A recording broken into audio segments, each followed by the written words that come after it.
Hi everyone, Anthony Fantano here, the internet's busiest music nerd, and it's time for a review. This LP from the Polish composer, Mitchell Jacaszek. Great guy. Yes, that's his name. I hate gouge your chest.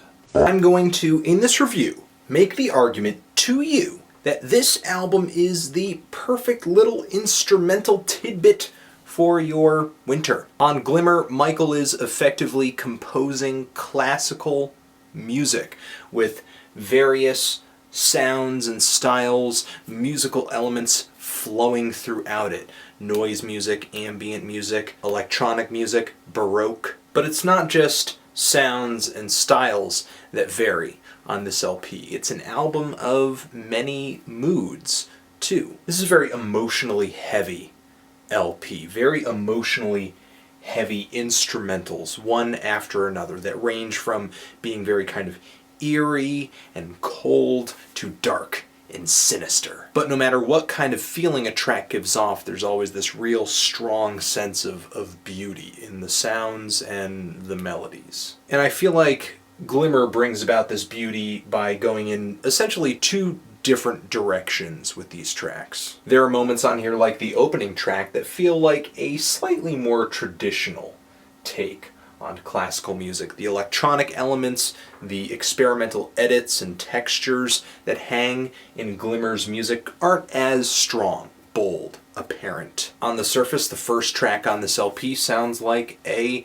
beautifully played celeste being accompanied by strings that kind of get lost in this wall of harpsichord arpeggios. It's very chilling and kind of reminds me of something that could possibly be played to open up the credits of a Tim Burton movie, something like that. I'm more into the moments where Glimmer's classical side meshes a bit more with its experimental side. Like on the second track, DARE-GALE, where the sounds just feel murkier. They feel more obscured. They're darker. They're weirder. There are all these stuttering edits here and there, and just the gritty quality of the atmosphere reminds me of guys like Tim Hecker or bands like Godspeed You Black Emperor. I get the same feeling from the fourth track too, but there's some harsh swells of noise on that track that kind of swallow up the woodwinds that are droning away behind it. These dark, noisy soundscapes with all of this classical instrumentation, that's what adds up to a real showstopper for me on this album. The moments where the classical sounds and compositions kind of take the forefront on this LP, not that they're bad, they just don't feel as distinct to me. I just felt like there were too many spots where some of the songs here felt a little uneventful because they merely coast on these harpsichord arpeggios and just kind of let the song progress on that, and it just doesn't feel as thrilling. Thankfully, that sound and style makes up just a small part of this LP. A majority of this thing is spent experimenting. I love the creepy and light drone that hangs in the air behind the woodwinds on What Wind Walks Up Above. That's a track title. There are some very subtle edits and sounds and effects happening throughout the song too, and that's what I like so much about this LP.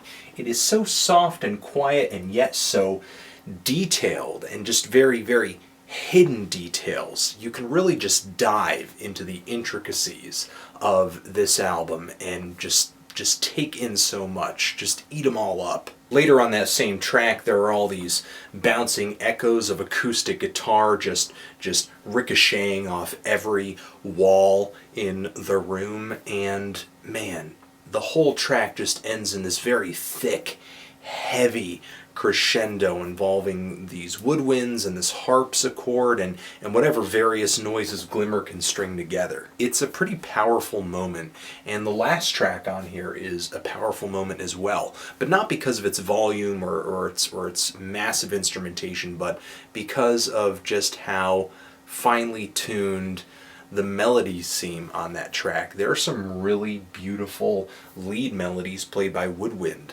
on that song, and some faint trumpet swells toward the end of the song too. It's really, really great. I know. Simple description, but seriously, that final track, describing every detail in that song, that's a whole nother video in itself. But overall, when I listen to this album, I just see all this imagery of just snow falling and, like, you know, old, decrepit, twisted trees, and I get kind of like a weird, kind of scary story kind of aesthetic coming out of this too, but not like a, you know, a modern, weird, freaky, gory, scary story, kind of like a, you know, a Headless Horseman kind of old school scary story. Now, Glimmer is a good and pretty solid album. I didn't hate not one song on here, but was I amazed throughout the entire LP, totally in love with every track?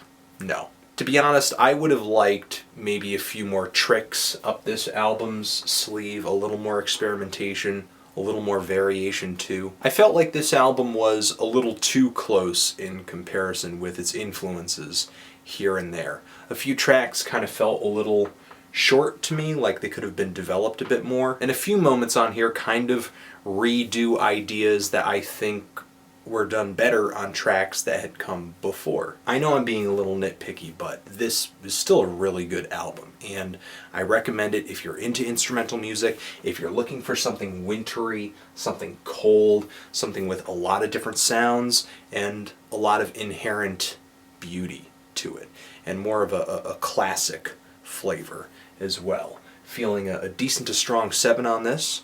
What do you think of this LP? Do you loves it? Do you hates it? And why? And what do you think I should review next? Anthony Fantano, Glimmer, forever.